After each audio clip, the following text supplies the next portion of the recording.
कोई हद ना उनके उरूज की, कोई हद ना उनके उरूज की, बलगल उला बिकमालिही। कोई हद ना उनके उरूज की, बलगल उला बिकमालिही। न मिसाल उनके जमाल की, न मिसाल उनके जमाल की, कशफत दुजा बेजमालिही। और सभी सुन्नतें सभी आदतें, सभी सुन्नतें सभी आदतें, हसनत जमीओ खिसालिही। और या रसूल अल्लाह मेरा विर्द है उनकी नात ही, मेरा विर्द है उनकी नात ही। सल्लु अलैहि व आलिही। और आला हजरत अजीमुल बरकत मुजद्दिदी दीनो मिल्लत अशाह इमाम अहमद रजा खां फाजिल बरेलवी लिखते हैं, हबीबी या रसूल अल्लाह सरवर कहूँ कि मालिको मौला कहूँ तुझे, सरवर कहूँ कि मालिको मौला कहूँ तुझे, बाग़े खलील का गुले ज़ेबा कहूँ तुझे। या रसूल अल्लाह तेरी तो वस्फ़ ऐबे तनाही से ही बरी, तेरी तो वस्फ़ ऐबे तनाही से ही बरी। हैरा हूँ मेरे शाह क्या क्या कहूँ तुझे, लेकिन रज़ा ने ख़त्म सुखन इस पे कर दिया, लेकिन रज़ा ने ख़त्म सुखन इस पे कर दिया। खालिक का बंदा खल्क का आका कहूँ तुझे, खालिक का बंदा खल्क का आका कहूँ तुझे। हाज़िरीन मजलिस, वो पाक परवरदिगार अल्लाह रब्बुल इज़्ज़त अपने मुक़द्दस कुरान में कहता है, इन्ना दीना इंदल्लाहिल इस्लाम। सबसे बेहतर, सबसे सुंदर, सबसे आउटस्टैंडिंग, सबसे ज़बरदस्त, सबसे ब्यूटीफुल, सबसे हक, सबसे सादिक, सबसे सच्चा मजहब, पसंदीदा मजहब अगर खुदा के नज़दीक है तो वो मजहब इस्लाम। तो ज़रा गौर करो, एहसान मानो उस पाक परवरदिगार का, जिस पाक परवरदिगार ने हमें और आपको मजहब इस्लाम जैसे हक और सच मजहब में हमें और आपको पैदा फरमाया। जितना शुक्रिया अदा करना है करो वो कम है। उस पाक परवरदिगार का एहसान है जिस खुदा ने हमें और आपको मजहब इस्लाम की गोद में और मजहब इस्लाम की दामन में पैदा फरमाया। काबिल मुबारकबाद आप हजरात जिन्होंने अपनी मेहनत शाक़त से आज जश्न गौसुल वरा कॉन्फ्रेंस का इनेकाद किया। मुसलमानों ज़रा गौर कर लो, एक लम्हे के लिए अल्हम्दुलिल्लाह गौसुल आज़म का फैज़ान बरस रहा है। गालिबन 9 बजे से हम और आप यहाँ बैठे हुए हैं, रात के इस वक्त आखिरी हिस्से में चल रहे हैं, 3 बज रहे हैं। मगर ज़रा गौर करो, 9 से 3 के बीच देखा जाए तो न जाने कितने घंटे गुजर गए। मगर अल्हम्दुलिल्लाह हम और आप जब तक यहाँ बैठे रहे, हमारी ज़बां पाक होती रही, हमारा दिल साफ होता रहा, हमारा कल्ब पाक होता रहा, हमारी आंखें पाक होती रही, हमारे गुनाह धुलते रहे।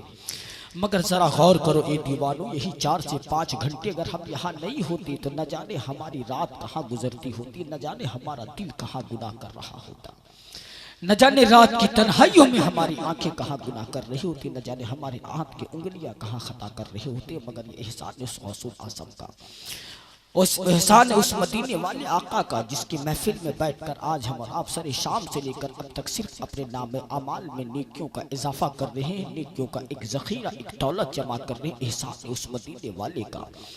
किसी की अच्छी गाड़ी को देखकर हमें और आपको अफसोस नहीं करना चाहिए कि फलाने के पास, गैरों के पास। कभी कभी ऐसा लगता है हमारे मुसलमान भाइयों को कि परवरदिगार हम तेरे मानने वाले हैं, मगर जो गैर हैं, गैरों के पास फॉर्च्यूनर गाड़ी, ऑडी गाड़ी, 8 से 10 लाख की गाड़ी, 9 से 10-20 लाख की गाड़ियों को देखकर हम हसरत भरी निगाह से देखते हैं कि इनके पास तो अच्छी अच्छी गाड़ियाँ हैं, जबकि खुदा को मानता वो नहीं है, खुदा को मानते हम हैं। एक मुस्तफ़ा पैगम्बर इस्लाम की रसालत का ऐलान हम करते हैं, परवरदिगार तेरे महबूब से मोहब्बत हम करते हैं, तो गाड़ी हमारे पास होनी चाहिए मगर गाड़ी उनके पास है। परवरदिगार तेरी वहदानियत का ऐलान हम करते हैं, तो दौलत हमारे पास होनी चाहिए मगर दौलत उसके पास है। बड़े बड़े महल्लात को हम देखते हैं तो कहते हैं परवरदिगार काश के मेरे पास भी ऐसा घर होता, ऐसी खूबसूरत बिल्डिंग होती, इसके मालिक हम होते। ज़रा गौर के साथ सुनना, मैं तकरीर नहीं फिक्री बातें कर रहा हूँ, तकरीर का वक्त ख़त्म हो चुका है मेरे प्यारे आपके सहनो दिमाग में, ताकि मजहब इस्लाम और पैगम्बर इस्लाम सरवर कौन की अजमत बस जाए। बस मैं यही चाहता हूँ, ज़रा गौर करो, गैरों के महल्लात को देखकर हमारे दिल में एक अश्क और हमारे दिल में एक चुभन सी पैदा होती है। मौला तेरे मानने वाले हम हैं, मुस्तफ़ा के कलमे पढ़ने वाले हम हैं, कुरान की तिलावत करने वाले हमें। आज गाड़ी हमारे पास होनी चाहिए, दौलत हमारे पास होनी चाहिए, अच्छी बिल्डिंगें हमारे पास होनी चाहिए, मगर हमारे पास नहीं है, उसके पास है। और इन तमाम को देखकर हसरतों भरी हम आहें लेते हैं और कभी कभी हम रो देते हैं, अपने गुर्बत पर रोते हैं। मगर मुसलमानों, मुकद्दर पे कुर्बान जाओ, तुमसे ज्यादा खुशनसीब कोई नहीं है। मुसलमानों, तुमसे ज्यादा बेहतर कोई नहीं है। जब गौर करो तो गैरों की गाड़ियों को देखकर अफसोस करने की जरूरत नहीं है, गैरों के महल को देखकर अफसोस करने की जरूरत नहीं है। जब पूरी दुनिया का जायजा लोगे तो जरा गौर करना, इस पूरी दुनिया में 7 महाद्वीप है। Asia, Europe, south Africa, north America, Atlantic महासागर, प्रशांत महासागर, इस तरह से 7 महाद्वीप हैं। 206 कंट्री इन होल वर्ल्ड, पूरी दुनिया में 206 मुल्क के 7 महाद्वीप, 42,000 रिलीजियस के मानने वाले लोग हैं। जरा गौर करना, अपनी मोहब्बतों पे कुर्बान जाओ, आके के उम्मती हो, अपनी मोहब्बतों पे, अपनी किस्मत पे कुर्बान जाओ मुसलमानों। इसी पूरी दुनिया के अंदर 707 महाद्वीप, 2 से 6 से ज्यादा मुल्क हैं, 42,000 से ज्यादा मजहब के मानने वाले लोग हैं। मगर हमारी खुशनसीबी ये है कि हम मजहब इस्लाम में पैदा किए गए हैं। हमारी खुशनसीबी ये है कि हम नबी की उम्मत में पैदा। इससे बड़ी और खुशनसीबी क्या चाहिए। ऐसी महफिलें जब भी मिल जाया करें ना, तो ऐसी महफिलें मिल जाया करो तो अदब के साथ बैठ जाया करो। इसलिए कि साल के 365 दिन होते हैं ना, अगर परवरदिगार हिसाब लेने पर उतर आवे तो खुदा की इज्जत की कसम हम अपनी एक सांस का हिसाब नहीं दे पाएंगे। अपनी एक सांस का हम हिसाब देने की औकात नहीं रखते हैं मुसलमानों। खुदा की बारगाह में एक सांस का भी हम और आप हिसाब नहीं दे सकते हैं। वो रब की मेहरबानी है जो रब हमारी खताओं को माफ़ फरमा देता है। वो रब की मेहरबानी है जो रब अपने फजल से, मुस्तफ़ा के करम से हमारी गलतियों की पर्दापोशी करता है।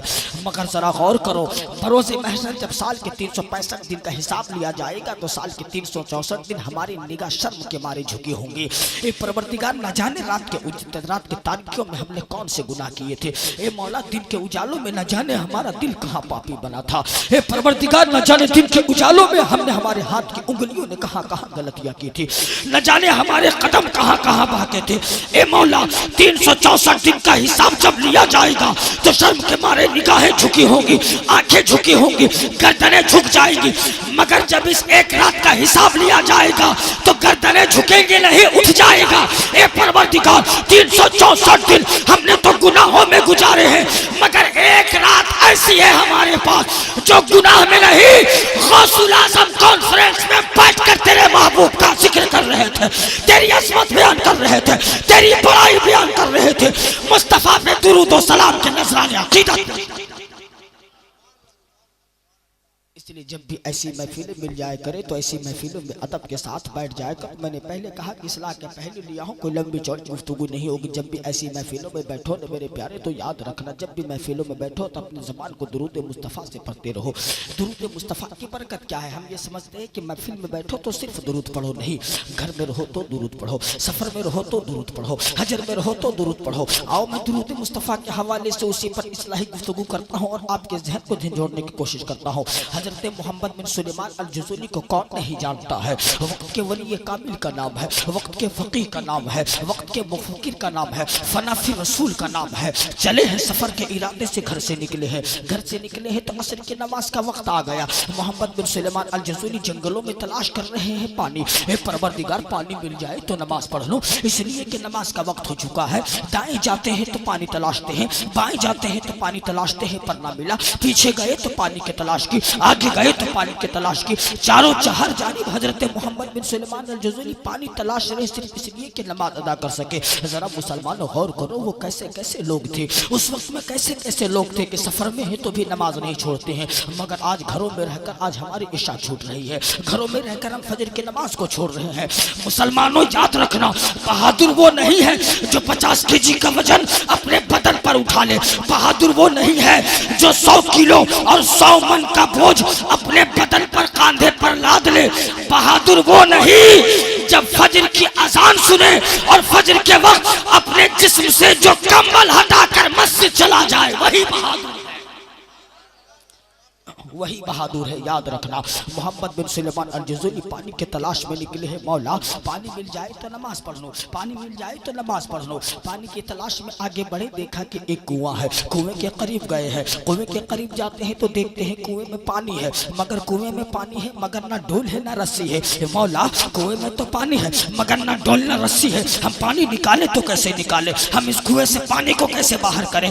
नमाज का वक्त निकला जा रहा है, वजू बनाना है, वजू बना बनाकर नमाज पढ़नी है, कहीं ताखिर हो जाए तो मेरी नमाज कज़ा हो जाएगी। ए मौला, हम पानी निकाले तो कैसे निकालें? कुएं में तो पानी है मगर ना डोल ना रस्सी है। इसी फिक्र में थे कि कुएं के करीब एक खातून आती है। एक खातून कुएं के करीब चली आ रही है। हजरत मोहम्मद बिन सुलेमान अल जज़ूली की नजर पड़ती है। वो खातून आती है, आकर कहती है बाबा किस चीज की तलाश में हो?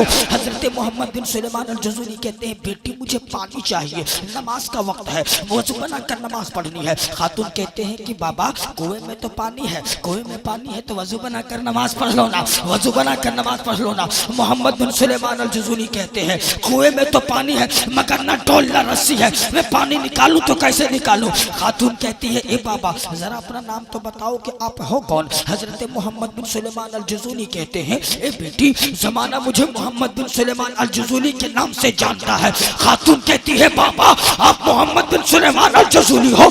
कहा हाँ हाँ हुआ क्या? कहा बाबा आपका नाम मोहम्मद बिन सुलेमान अल जज़ूली है? कहा बेटी हाँ हुआ क्या? खातून कहती है ए बाबा अगर आप चाह लो तो कुएं का पानी बाहर आ सकता है, कुएं का पानी ऊपर आ सकता है।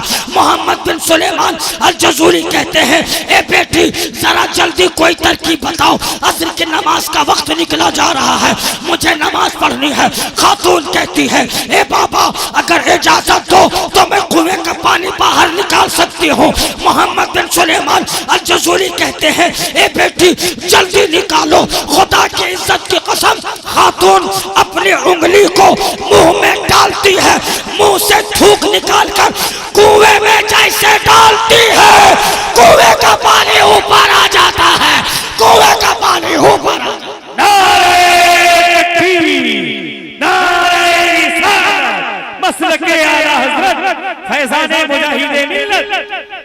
अब जरा गौर करो ए मेरे ख़वातीन इस्लाम, कैसी कैसी औरतें थी जो कुएं में पानी डाल देते, कुएं का पानी ऊपर आ जाता है। हजरत मोहम्मद बिन सुलेमान जज़ूली देखते हैं हर बड़ी निगाह में। खातून कहती है बाबा लो पानी निकल आया है, वजू बना करके नमाज पढ़ लो। हजरत मोहम्मद बिन सुलेमान अल जज़ूली वजू बनाते हैं, नमाज पढ़ लेते हैं।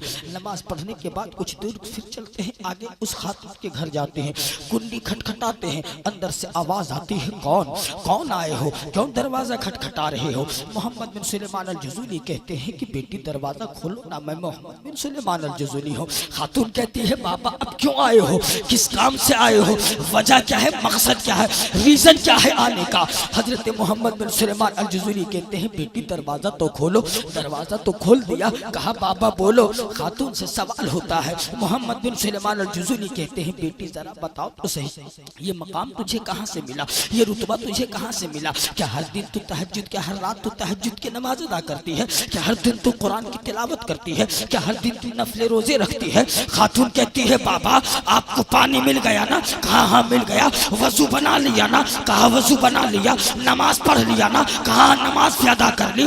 बाबा फिर अपने रास्ते जाओ ना, सवाल क्यों करते हो? आपको पानी की जरूरत थी, पानी मिल गया आपको, पानी की तलब थी, पानी आपको मिल गया। वजू बनाने की जरूरत थी, आपने वजू बना लिया। नमाज पढ़ना था, आपने वो भी कर लिया। फिर आप अपने रास्ते, मैं अपने रास्ते, सवाल करने की जरूरत नहीं है।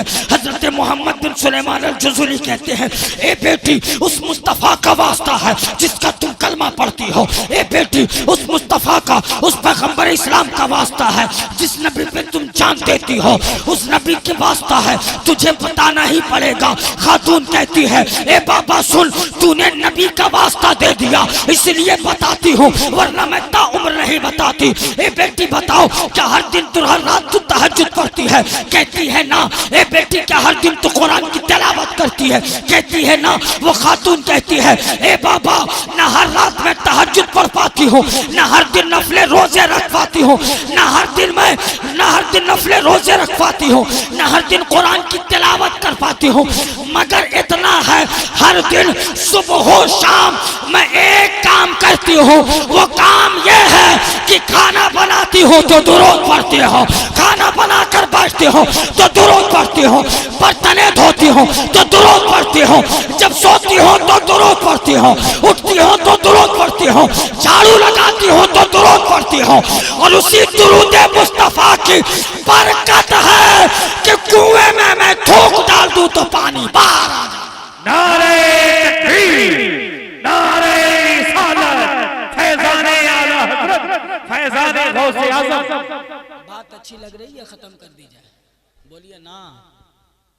अब सिंगल चेचिस मत देखिए, इधर मत देखिए, इधर देखिएगा धोखा खा जाइएगा। क्या बात है, आप अपने हिसाब से चलिए। क्या करूं, बोलिए ना। बोला जी तो पूरा मोहब्बत के साथ बोलिए या रसूल अल्लाह, और जोर से बोलिए या रसूल अल्लाह। तब जरा गौर करो, इसीलिए मैंने इस उन्वान को बनाया, इस्लाम और अखलाक के हवाले से। मेरे प्यारे जरा गौर करो, वो मोहम्मद बिन सुलेमान अल जज़ूनी पता है जब इस बात को सुनते हैं तो अपने घर जाते हैं, घर में बैठकर एक किताब लिखते हैं, सारी किताबों को जमा करते हैं, जमा करने के बाद एक किताब लिखते हैं दुरूद शरीफ पर, दलाइलुल खैरात शरीफ। ये वो किताब है जो आज भी बड़ी बड़ी खानकाहों में ये किताब बहुत मकबूल है, मुस्तफ़ा की बारगाह में ये काबिल कबूल किताब है, दलाइलुल खैरात शरीफ। इस किताब के बारे में ये कहा गया है कि अगर वो ताउम्र इस किताब को पढ़ता रहे तो खुदा की इज्जत की कसम उसे आखिरी लम्हे तक उसके वली होने का उसको इल्म हो जाएगा कि वो अल्लाह का वली है। इतनी मकबूल किताब है, और ये किताब में सिर्फ दुरूद है, सिर्फ दुरूद मुस्तफ़ा पे किताब लिखी गई है। और इस किताब लिखने की बरकत ये हुई कि हजरत मोहम्मद बिन सुलेमान अल जज़ूनी के पर्दा किए हुए 700 साल से ज्यादा गुजर गए, मजार मराकिश में है, मगर आज भी अल्हम्दुलिल्लाह उनकी कब्र से कस्तूरी की खुशबू आती है, कस्तूरी की खुशबू आती है। जरा गौर करो, ये है वह दुरूद मुस्तफ़ा की फजीलत। इसलिए मेरे ख़वातीन इस्लाम, जहाँ रहो तो दुरूद मुस्तफ़ा पढ़ो। मेरे नौजवानों, घर से बाहर निकलो तो दुरूद पढ़ो, सफ़र में रहो तो दुरूद पढ़ो, हजर में रहो तो दुरूद पढ़ो। कब तक गाने का बोल गाते रहोगे? जरा गौर करो, हमारा मुसलमान भाई करता क्या है, हमारे नौजवान किस तरफ जा रहे हैं। हमारे नौजवान ये समझते हैं कि हम कामयाब हैं। क्यों कामयाब? वो समझते हैं हमारे नौजवान अपना फॉलोवर, अपना मॉडल किसी बॉलीवुड को चुनते हैं, किसी टॉलीवुड को चुनते हैं, किसी क्रिकेटर को बनाते हैं। मगर मुसलमानों याद रखो, किसी बॉलीवुड को अपना मॉडल बनाने से कोई फायदा नहीं है, किसी क्रिकेटर को अपना मॉडल चुनने से कोई फायदा नहीं है, किसी टॉलीवुड और किसी हॉलीवुड को चुनने से हमारी हैसियत बदल नहीं जाएगी।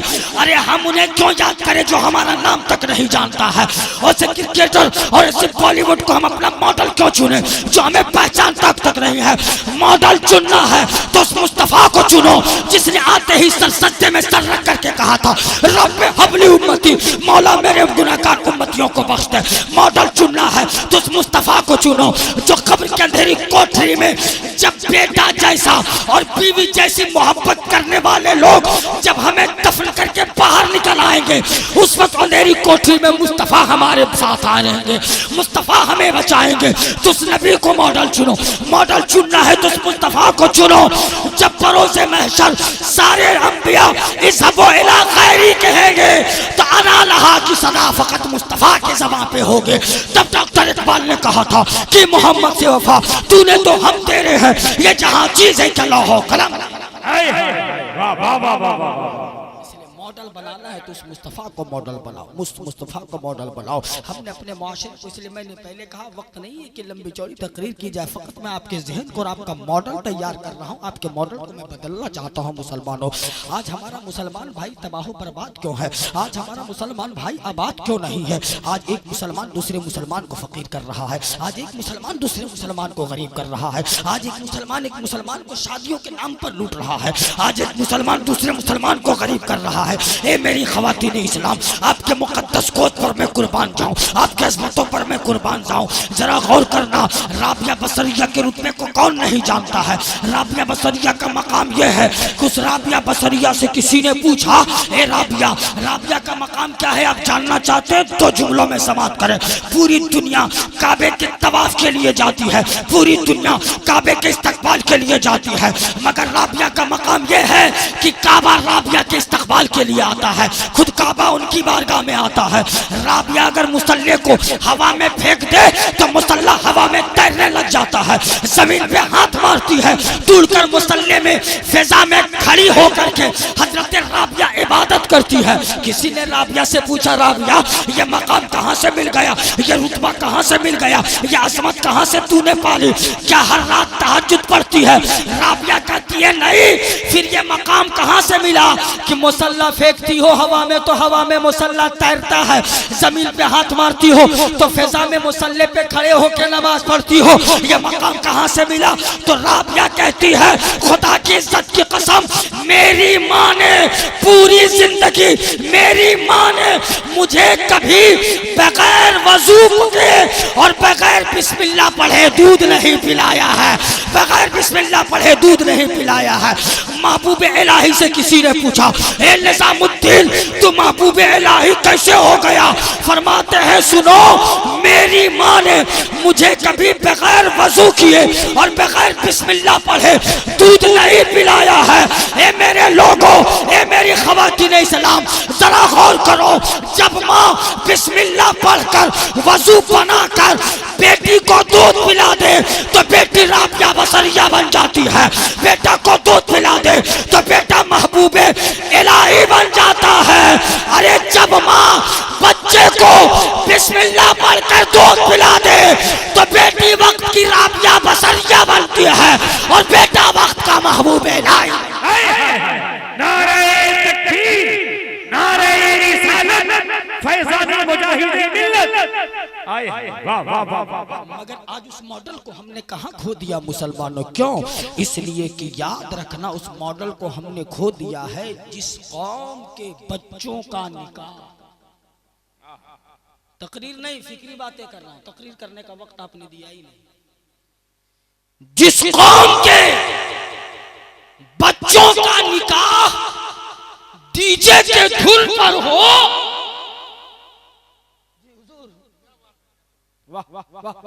जिस कौम का बच्चों का निकाह डीजे के धुन पर हो, तो उसकी आने वाली नस्लें टिकटॉक पर ही मुजरा करेगी। तो फिर परेशान क्यों हो कि बेटा मेरा बिगड़ गया है? फिर परेशान क्यों हो कि बेटी मेरी बिगड़ गई है? आपने वो तरबियत नहीं दी है, इसलिए कि आप दौलत के नशे में चूर है। जरा गौर करो, आज एक मुसलमान जहेज के नाम पर मुसलमान को लूट रहा है, एक मुसलमान दूसरे मुसलमान को गरीब कर रहा है। हमारी कंडीशन क्या है? हम 10 लाख 20 लाख जमा करते हैं, हम रोते हैं कि हमारे पास कुछ भी नहीं है, हम रोते हैं कि हमारे पास कुछ भी नहीं है। ए मुसलमानों, तूने अपने बच्चे को जाहिल क्यों रखा? अपने बच्चों को पढ़ाया क्यों नहीं? Education is the power, education is the life. इल्म ही नूर है, इल्म ही रोशनी है। एक मुसलमान 10 लाख 20 लाख बैंक में रखता है, क्यों? ताकि इससे हम अपनी बेटी के कैसे शादी करेंगे। एक मुसलमान जमीन बेचता है अपनी बेटी के निकाह के नाम पर, क्यों? ताकि हमारी बेटी की शादी हो सके। एक बाप अपनी जमीन को गिरवी रखता है, इसलिए ताकि बेटे की बारात को हम धूमधाम से ले जा सके, बेटे की बारात में हम खर्चे कर सके, फुजूलियात पैसे बर्बाद कर सके। ए मुसलमानों, जरा गौर करो, अब बेटी की शादी करने के लिए जमीन बेचने की जरूरत नहीं है। बेटी की शादी करने के लिए अब 18 लाख बैंक में रखने की जरूरत नहीं है। फिक्र दे रहा हूं, अगर बात दिमाग में उतर आ जाए तो कबूल कर लेना। अरे जिस पैसे को तूने बैंक में रखकर सिर्फ इसलिए रखा कि 18 लाख से बेटी की शादी करेंगे, काश उसी 18 लाख से बेटी को डॉक्टर बना दिए होते, उसी पैसे से बेटे को इंजीनियर बना दिए होते, उसी पैसे से बेटे को मेडिकल का कोर्स करवा दिए होते, उसी पैसे से बेटे को वक्त का वकालत और जज बना दिए होते, तो फिर हमारी ये हालत नहीं होती। हम आज रोते फिरते नहीं, मारे मारे फिरते। आज हर जगह हम रुसवा नहीं होते, आज हर जगह हम तबाह बर्बाद नहीं होते, आज हर जगह हम मारे मारे नहीं जाते। बस मुसलमान के पास ये है कि जहेज के नाम पर 5 लाख रुपये लो और वलीमा मनाओ। आज एक मुसलमान दूसरे मुसलमान को खरीद कर रहा है, जबकि फाइनेंशियल तौर पर हमारा कंडीशन मजबूत होना चाहिए था, मगर हम सबसे गरीब नजर आ रहे हैं। क्यों मुसलमानों? इसलिए हमने पैसे को सिर्फ तबाही में बर्बाद किया है, हमने पैसे को सिर्फ उड़ाया है, हमने पैसे को चाशों में बेच दिया है, हमने पैसे को जुए के अड्डों में उड़ाया है। ए मुसलमानों, याद रखो, एक मुसलमान दूसरे मुसलमान भाई को गरीब कर रहा है, मगर ऐसे बाप से मैं कहना चाहता हूँ जो बड़े पपांगे तोहल कहते हैं कि खुदा रहा कि अगला इंसान मेरा कॉलर पकड़कर 4 लाख जहेज के नाम पर 4 व्हीलर मुझसे मांगता है, या 8 लाख हमारे लिए अपने बेटे के लिए पैसे तलब करता है, बिलाशुबा इस तरह से नाजायज मुतालबा करना शरीयत ने हराम लिखा है। मगर उन बापों से मैं कहना चाहता हूँ कि जिस तरह से जहेज पे डिमांड करना हराम है, मगर याद रखो, ये बात तो याद है, मगर 1 लाख सैलरी कमाने वाला दामाद ढूंढना ये किसकी सुन्नत है? 50,000 50,000 कमाने वाला दामाद ढूंढना ये किसकी सुन्नत है। बाप ये देखता है कि लड़का 50,000 कमाता है, अपनी बेटी का निकाह कर दो। लड़का 60,000 कमाता है, अपनी बेटी का निकाह कर दो, भले लड़का ही भगेड़ी हो। लड़का की स्कूल में नौकरी है, भले ही लड़का गंजेड़ी हो, लड़का चरस भांग कुछ भी पीता हो, कोई मतलब नहीं, बिजनेसमैन तो है। नतीजा ये निकलता है कि 2 साल के बाद या 2 महीने के बाद हमारी घर की बेटियां पर जब जुल्म होता है, या तो ट्रेन के पटरियों में जान देती है, या पॉइजन खाकर हमारे घर की बेटियां अपनी जान देती है, या तो आयशा जैसी गैरतमंद लड़की अहमदाबाद के नदी में कूद करके अपनी जान देती है। काश के रिश्ते करने से पहले ये मुसलमान तलाश कर लेता लड़का नमाजी है या नमाजी नहीं है, लड़का इमाम हुसैन से मोहब्बत करता है कि नहीं करता है, लड़का सुन्नी सही अकीदा है या नहीं है, लड़का कहीं बदअकीदा तो नहीं है। इन सब चीजों की हमने तलाश नहीं की, सिर्फ दौलत के पीछे भागते रहे, तो नतीजा ये है कि आज हम बर्बाद हो गए हैं। और इस्लाम ने कौन सा कैरेक्टर और इखलाक पेश किया है, एक बात कहता हूँ अपनी जगह ले। दिल्ली की जमीन है, दिल्ली की, और महबूब इलाही का खानका है, महबूब इलाही का खानका है, जरा गौर करना। और पूरे दिल्ली में उस वक्त हर तरफ चारों तरफ खारा ही खारा पानी, पूरे दिल्ली में हुकूमत के जानिब से 4 जगहों पर मीठे पानी का इंतजाम किया गया। इस्लाम का कैरेक्टर और किरदार देखो। हम खुद को कहते हैं मुसलमान और बेनमाजी, मुसलमान और गांजा पिए, मुसलमान और ताश के पत्तों को पीसे, मुसलमान और जुए के अड्डे को आबाद करे, मुसलमान और भंगेड़ी हो। जरा बोलो ना, ऐसे को मुसलमान कहेंगे। 4 जगह पर मीठे पानी का इंतजाम किया दिल्ली हुकूमत ने। उन 4 जगहों में से एक जगह महबूबे इलाही के खानका को भी चुन लिया, महबूबे इलाही के खानका को चुन लिया। लोग आते, पानी भरते, चले जाते। प्लीज नोट दिस पॉइंट, जो मैं बात बताने वाला हूँ। लोग आते, पानी भरते, चले जाते, पानी भरते, चले जाते। एक दिन महबूबे इलाही के खानका में एक काफिरा औरत पानी भरने आ गई है। कह दो ना सुभान अल्लाह। काफिरा औरत जिसे न कुरान से मतलब, न नबी के दीन से मतलब, न खुदा की वहदानियत से मतलब, उसे कोई मतलब नहीं। पानी भरने के लिए आ गई, महबूबे इलाही की नजर पड़ गई। जैसे ही महबूबे इलाही ने देखा, कहते हैं बेटी, जुबान देखो, बेटी 2 रोज से कहां थी, पानी लेने क्यों नहीं आई? 2 रोज से कहां थी, पानी लेने क्यों नहीं आई? क्या मेरे मुरीदों ने तुझे मना किया था या मेरे गुलामों ने मना किया था? किसने मना किया? कौन थी काफिरा? इस्लाम का किरदार और कैरेक्टर देखो और अपना कैरेक्टर देखो। जो कौम अपने भाई को गड्ढे में ढकेलना चाहे, वो कौम कहे कि हम आबाद होंगे। 2 रोज से कहां थी? औरत कहती है बाबा मना किसी ने नहीं किया, मैं मजबूर थी। मेरा शौहर अपाहिज है, चल नहीं पाता है, दौड़ नहीं पाता है, उठ नहीं पाता है। खाना खाने की जरूरत हो तो अपने शौहर को खाना मैं खिलाती हूँ, उठने की जरूरत हो तो मैं उठाती हूँ, हाजत हो तो मैं ले जाती हूँ, सोने की जरूरत हो तो मैं सुलाती हूँ, बैठने की जरूरत हो तो मैं बिठाती हूँ, चलने की जरूरत हो तो लड़खड़ा कर मेरे सहारे चलता है। मगर मेरा इसलिए मैं नहीं आ पाई, मगर मेरा शौहर अभी सो रहा है, इसलिए मैं सोची कि उसके उठने से पहले जल्दी जल्दी मैं जाऊं और आपके खानका से पानी ले लूं। औरत तो कहकर चली गई, मगर महबूबे इलाही के दिल में कसक छोड़ गई है कि दिल्ली का शहंशाह मैं, मेरा खानका मैं, महबूबे इलाही। और एक मेरी रियाया काफिरा के यहाँ पानी नहीं है, वो पानी के लिए 2 रोज से यहाँ नहीं आए। महबूबे इलाही रोते हैं, कभी खानका के अंदर, कभी खानका के बाहर, कभी अंदर कभी बाहर, कभी अंदर कभी बाहर। मुरीदों ने कहा हुजूर हुजूर बात क्या है? जोहर का नमाज का वक्त है, नमाज पढ़ लिया, कभी अंदर कभी बाहर। मुरीदों ने दामन थामा, आका बताइए ना बात क्या है, आखिर आप परेशान क्यों हैं, आप रो क्यों रहे हैं? हजरत महबूब इलाही कहते हैं कि सवाल ना करो, सवाल ना करो, चले जाओ, असर की नमाज का वक्त आ गया। महबूब इलाही नमाज पढ़ते हैं, फिर खानका के अंदर फिर खानका के बाहर। मुरीदों ने फिर सवाल किया, कहा चले जाओ, मगरिब का वक्त आ गया, फिर चले गए, इशा की नमाज पढ़ ली। नमाज पढ़ने के बाद फिर खानका के बाहर, कभी अंदर कभी बाहर। मुरीदों ने फिर दामन थाम लिया, हुजूर अब तो बताइए बात क्या है? आपको इतना बेचैन पहले कभी नहीं देखा, इतना परेशान पहले कभी नहीं देखा।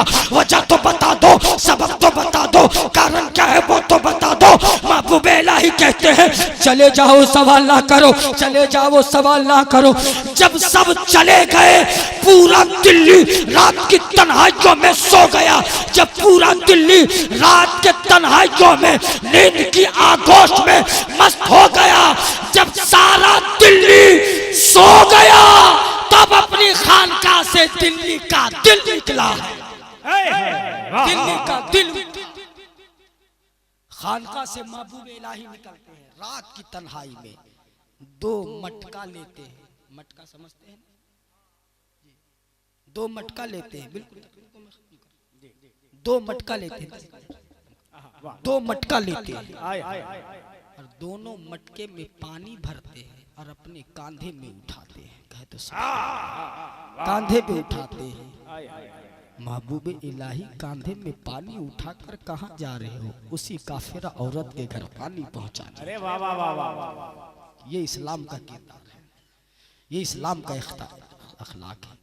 मगर हम जैसे लोगों ने इस्लाम के कैरेक्टर को बिगाड़ रखा है। अपनी तारीख तो पढ़ो मुसलमानों, बात समझ में आ जाए कि हमें टेररिस्ट के नाम पर डराया और धमकाया जाता है। मगर जरा गौर करना, who did first world war? Not Muslim. Who did second world war? Not Muslim. जरा गौर करना, who sent nuclear bomb in Japan Hiroshima? Not मुस्लिम।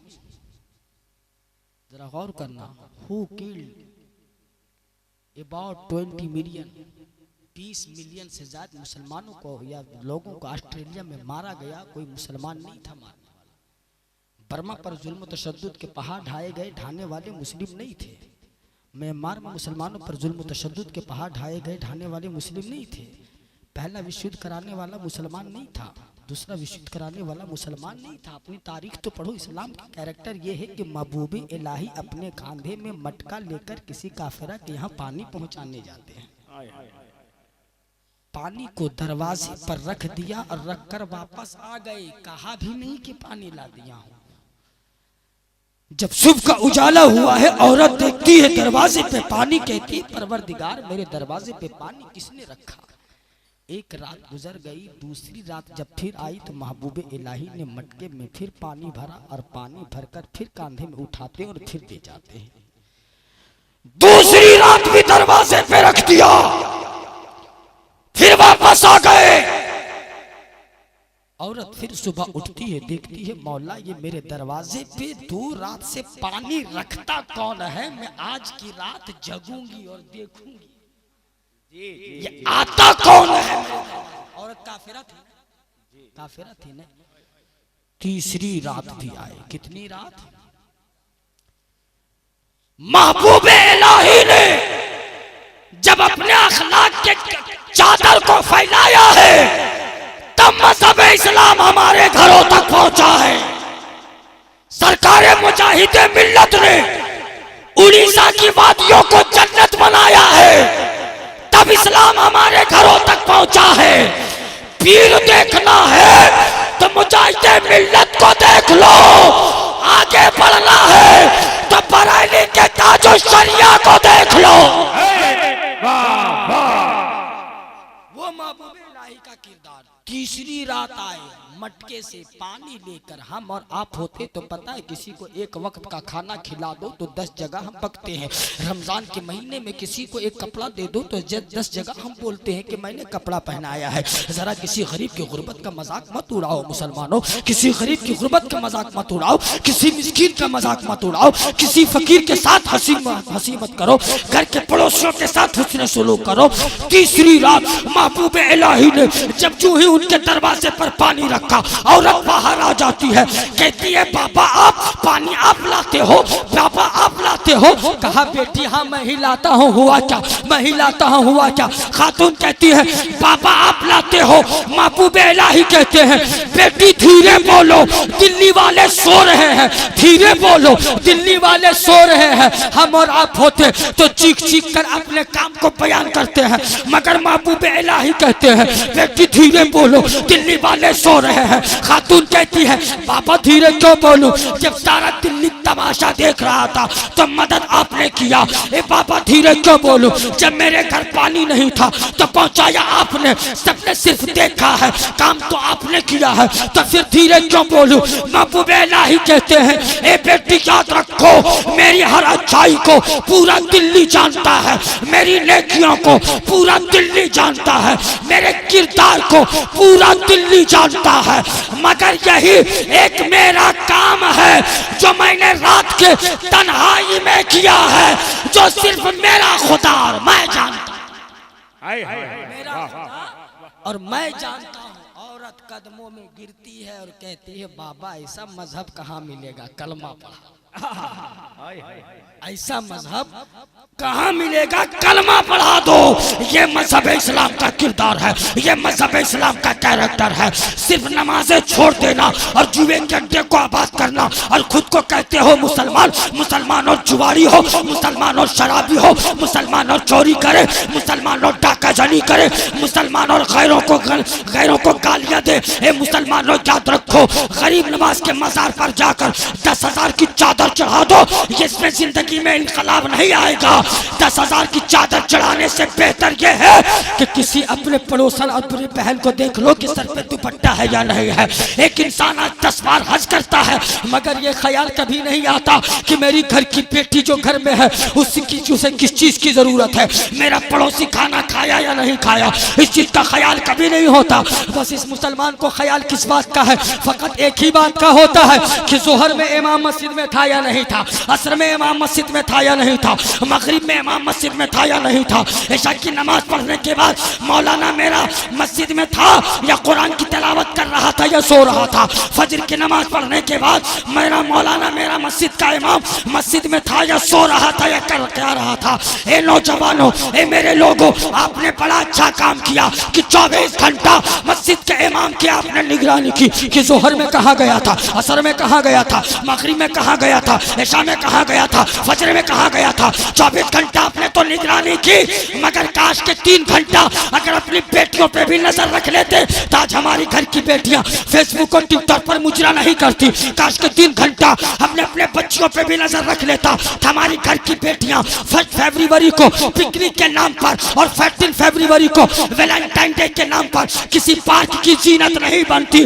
काश के हम अपने मुआशरे को मजहब इस्लाम के इनकलाब के मुताबिक अपनी जिंदगी गुजारते, हमारे घर की बच्चियां न दिल्ली के मंडियों का शिकार होती न मुंबई के बाजारों का। इसलिए अपनी जिंदगी गुजारने का तरीका बदलो, नबी के मिशन पर चलो, कामयाब होना चाहते हो। आका ने कहा अस्सलातु कुर्रतु ऐनी, नमाज मेरी आंखों की ठंडक है। मेरी खवातीन इस्लाम इस प्रकार बंद हो जाओ, मेरे लोग इस प्रकार बंद हो जाओ। मुस्तफ़ा ने कहा एक मोमिन भाई दूसरे मोमिन भाई की गीबत और चुगली ना करे, गीबत और चुगली करने वाला जन्नत की खुशबू से भी महरूम रहता है। मुस्तफ़ा ने कहा कि एक मोमिन भाई दूसरे मोमिन भाई का हक अदा करे। बड़ों को चाहिए कि छोटे पे शफकत करे, छोटों को चाहिए कि बड़े का अदब करे। माँ बाप के साथ हुस्न सुलूक किया करो, बड़ों के साथ अदब के साथ पेश आया करो। यही नबी का मिशन है, यही सरकार मुजाहिदे मिल्लत का मिशन है, यही शहंशाह बगदाद गौसुल आजम का मिशन है। कभी हाथ लगा तो मुकम्मल तौर से गुफ्तगू की जाएगी, वक्त बहुत ज़्यादा हो चुका है। इन चंद बातों के साथ अपनी गुफ्तगू खत्म करता हूँ। अस्तगफिरुल्लाह रब्बी मिन कुल्ली ज़ंबि व अतूबु इलैहि।